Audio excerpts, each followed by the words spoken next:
দেশের প্রথম বেসরকারি বিশ্ববিদ্যালয় হিসেবে ৩৪ বছরে পদার্পণ করেছে international university of business agriculture and technology.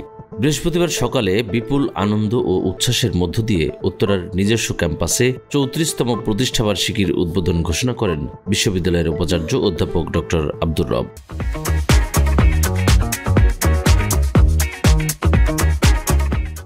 সকালে জাতীয় সঙ্গীতের সাথে জাতীয় পতাকা ও IUBAT-র পতাকার উত্তোলনের মধ্য দিয়ে অনুষ্ঠানের সূচনা হয়। এরপর IUBAT-এর প্রতিষ্ঠাতা অধ্যাপক ডক্টর এম আলিমুল্লাহ মিয়ানের সমাধিতে পুষ্পস্তবক অর্পণ করা হয়। তার আত্মার মাগফিরাত কামনা করে বিশেষ দোয়ার আয়োজন করা হয়। প্রতিষ্ঠাবার্ষিকীতে বেলুন উড্ডয়ন ও শান্তির প্রতীক সাদা কবুতর উড়ানো হয়। IUBAT-র উন্মুক্ত অডিটোরিয়ামে সকল ডিপার্টমেন্টের অংশগ্রহণে ৩৪তম প্রতিষ্ঠাবার্ষিকীর উদযাপনের কেক কাটা হয়।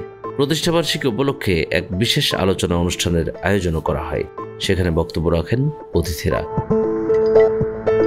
এ সময় উপস্থিত ছিলেন উপ উপাচার্য অধ্যাপক ডক্টর মোহাম্মদ মাহমুদুর রহমান ও কোষাধ্যক্ষ অধ্যাপক সেলিনা নার্গিস, রেজিস্ট্রার অধ্যাপক ডক্টর মোহাম্মদ মমতাজুর রহমান, পরীক্ষা নিয়ন্ত্রক brigadier general doctor Mohammad Zahid Hossain, প্রকৌশল অনুষদের ডিন অধ্যাপক ডক্টর মোহাম্মদ মনিরুল ইসলাম, কৃষি অনুষদের ডিন অধ্যাপক ডক্টর মোহাম্মদ শহীদুল্লাহ মিয়া, ব্যবসায়ী অনুষদের ডিন অধ্যাপক মুজাফফর আলম চৌধুরী সহ বিভিন্ন বিভাগের চেয়ারম্যান, কোঅর্ডিনেটর, শিক্ষক ও কর্মকর্তারা।